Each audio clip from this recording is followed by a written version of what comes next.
बिस्मिल्लाहिर्रहमानिर्रहीम। शुरू करता हूँ अल्लाह के पाक नाम से जो बहुत बड़ा मेहरबान नायत रहने वाला है। दोस्तों, बहनों, भाइयों, बुजुर्गों, अस्सलाम वालेकुम वरहमतुल्लाहि वबरकातुहू। तारीख़ इस्लाम में ग़ज़वात नबी सल्लल्लाहु अलैहि वसल्लम की ग़ज़वा बदर की 14 नंबर किस्त में हम आपको खुशामदीद कहते हैं। और हम बयान कर रहे थे कल हुज़ूर पाक सल्लल्लाहु अलैहि वसल्लम जब यसरब मदीना मुनव्वरा पहुंचे तो उन दिनों की बात है। तो अहले मदीना में वो मुनाफिक लोग भी थे जिन्हें इस्लाम से गुस्सा था, लेकिन वो अपनी किल्लत की वजह से इस बढ़ती हुई लहर के आगे खड़े होने की ताकत नहीं रखते थे। इसलिए वो मजबूरन मुसलमानों के स्वाद आज़म में शरीक हो गए, शामिल हो गए। इस तरह मदीना हिजरत नबवी के तकरीबन 6 माह बाद इस्लाम का हकीकी दारुल बन गया था और इसमें मुसलमानों का हुक्म चलता था और इन्हीं को वहां पर तसल्लुत हासिल था। और यही वो बात थी जिसके ज़हूर से कुरैश खौफ थे। बस उन्होंने अपनी पूरी कुव्वत से रसूल पाक सल्लल्लाहु अलैहि वसल्लम को हिजरत करने से रोकने की कोशिश की थी। निज़ाम जदीद के क़वानीन का आसमान से नज़ूल शुरू हो गया और ज़कात फ़र्ज होगी। ये इस्लाम का अहम सोशल निज़ाम है जिसे इससे पहले दुश्मनान इस्लाम के खिलाफ हथियार उठाने के अज़ान का कानून बना दिया था। हिजरत से कबल मुसलमानों को जंग करने की इजाज़त ना थी। इसी तरह नमाज के इज्तिमा के लिए अज़ान का कानून बना और इस तरह कुरान पाक ने दीगर क़वानीन नाज़िल किए जिनसे जदीद मुआशरा को मनज़्ज़म और मुअज़्ज़ब किया गया। ये इनकी तफसील का मुकाम नहीं है। हुज़ूर पाक सल्लल्लाहु अलैहि वसल्लम के यसरब मदीना आने पर यहूद ने किसी किस्म की मकाद और मत या खुसूमत का इज़हार नहीं किया, हालांकि इन्हें आपकी आमद से अपने इक़्तिसादी नफूर और सियासी तसल्लुत और रूहानी असर के खात्मे का खौफ था। रसूल पाक सल्लल्लाहु अलैहि वसल्लम ने इन्हें इनके अकायद और अमवाल और रूह के मतलब इत्मीनान दिलाने में जल्दी की और आपने इनके साथ ये मुआहदा किया जिसका मकसद इलाका के तमाम बाशिंदों को अपने अंसरी और एतकादी इख्तलाफ के बावजूद अमन और अमान और सुकून फराहम करना था। यही यहूद ने इस मुआहदे पर दस्तखत किए और मुसलमानों की तरह इसके नफसूस की तनकीद की, पाबंदी की। और यह बात यहूद के अख्तियार में थी कि वो जदीद इस्लामी अहद के ज़ेर साया अपने अकायद, अरवाह और अमवाल के बारे में मुतमिन होकर सआदत मंद बनकर रहते और ये इनके लिए बेहतर था। काश वो ऐसा करते, लेकिन सियाकारी और डिक्टेटरशिप इनकी फितरत में रची हुई थी और जो इनके वजूद को हिस्सा बन गई है और वो ये काम करते रहते थे, बल्कि इनसे इनको इनके मालूफ कामों यानी अज़तराब और मुश्किलात पैदा करने और फितने बर्पा करने के तक पहुंचा दिया। मुसलमानों ने इस मुआहदा की नफसूस की पाबंदी की जो उनके दरमियान और यहूदियों के दरमियान तय हुआ था और मुसलमानों की तसर्रुफात में यह बात बड़ी वाज़ह नजर आती है कि वो इनके साथ अमन और सलामती के साथ रहने में हुस्न नीयत और शदीद रग़बत रखते थे, लेकिन आवेज़िश, झगड़ा और अज़ा रसानी यहूद की जानिब से हुई। उन्होंने देखा कि इस्लाम की हुकूमत इनके तवक्कात के बरखिलाफ बड़ी खौफनाक सरहद से यसरब में मदीना मुनव्वरा में अपना दामन फैला रही है।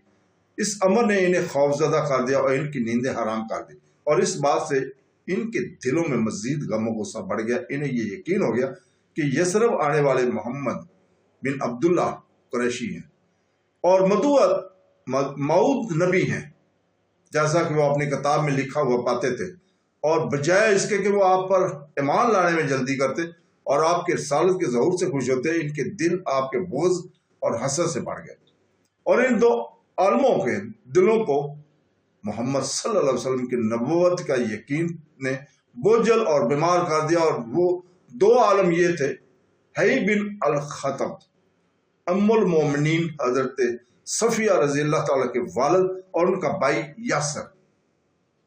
तो दोस्तों, बहनों, भाइयों, बुजुर्गों, इस तरह इब्ने इसहाक बयान करता है कि मुझसे अब्दुल्ला बिन अबू बकर बिन मोहम्मद अमरो बिन हज़म ने बयान किया कि मुझे सफिया बिन हई बिन अख्तब के मुताबिक बताया गया कि वो फरमाती हैं कि मैं अपने बाप और चचा यासर की बहुत चहेती थी।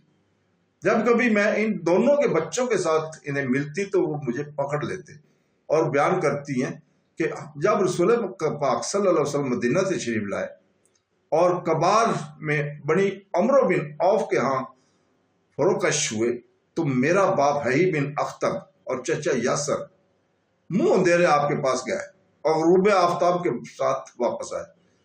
آپ فرماتی ہیں کہ وہ دونوں تھکے ماندے گرتے پڑتے آہستہ آہستہ چلتے آئے۔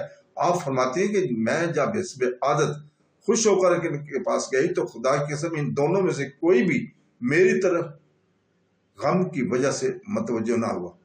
آپ فرماتی ہیں کہ میں نے اپنے چچا یاسر کو اپنے باپ سے یہ کہتے سنا کہ کیا یہ وہی نبی ہے؟ اس نے جواب دیا خدا کی قسم وہی ہے۔ اس نے کہا کیا تو اسے جانتا ہے اور پہچانتا ہے؟ اس نے جواب دیا ہاں۔ اس نے کہا تیرے دل میں اس کے متعلق کیا ہے؟ اس نے جواب دیا خدا کی قسم جب تک زندہ رہوں گا اس سے عداوت کروں گا۔ اسی طرح کی ایک دورانیہ ایک روایت ابن اسحاق نے عبداللہ بن سلام سے بھی بیان کی ہے۔ آپ یہودی تھے پھر اسلام لے آئے۔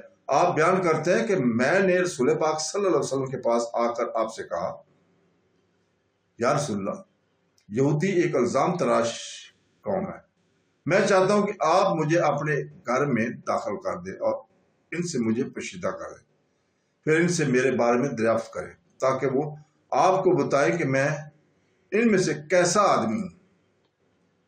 تو دوستو بہنوں بھائیوں، مگر میرے اسلام لانے کے انہیں علم نہ ہو، یہ کہا انہوں نے۔ اگر انہیں اس بات کا پتہ چل گیا تو وہ مجھ پر الزام عائد کریں گے اور عیب اور الزام لگائیں گے۔ آپ بیان کرتے ہیں رسول پاک صلی اللہ علیہ وسلم نے مجھے اپنے ایک گھر میں داخل کر دیا اور وہ بھی آپ کے پاس آ گیا اور آپ سے باتیں کرنے لگے۔ پھر آپ نے ان سے پوچھا تم میں عبداللہ بن سلام کون ہے؟ وہ کہنے لگے وہ ہمارا سردار ہے اور ہمارے سردار کا بیٹا ہے اور ہمارا عالم ہے۔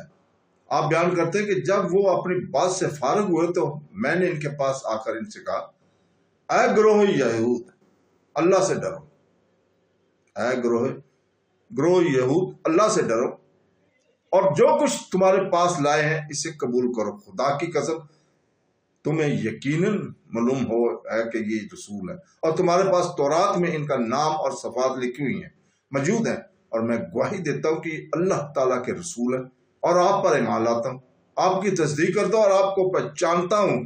تو وہ کہنے لگے تو جھوٹا ہے۔ پھر وہ مجھ سے الجھ پڑے۔ آپ بیان کرتے ہیں کہ میں نے رسول پاک صلی اللہ علیہ وسلم سے عرض کیا یا رسول اللہ کیا میں نے آپ کو بتایا نہیں تھا کہ یہ بڑی الزام تراش دھوکے باز جھوٹی اور فاجر قوم ہے؟ تو دوستو بہنوں بھائیوں بزرگوں، اس کے ساتھ ہی ہم آج آپ سے اجازت چاہتے ہیں اور اللہ تعالیٰ سے دعا کرتے ہیں کہ وہ ہمیں قرآن پاک اور حدیث نبی صلی اللہ علیہ وسلم اور ہمارے اپنے رسول پاک صلی اللہ علیہ وسلم کے غزوات کو پڑھنے، سننے، دیکھنے اور اس کو سمجھنے کی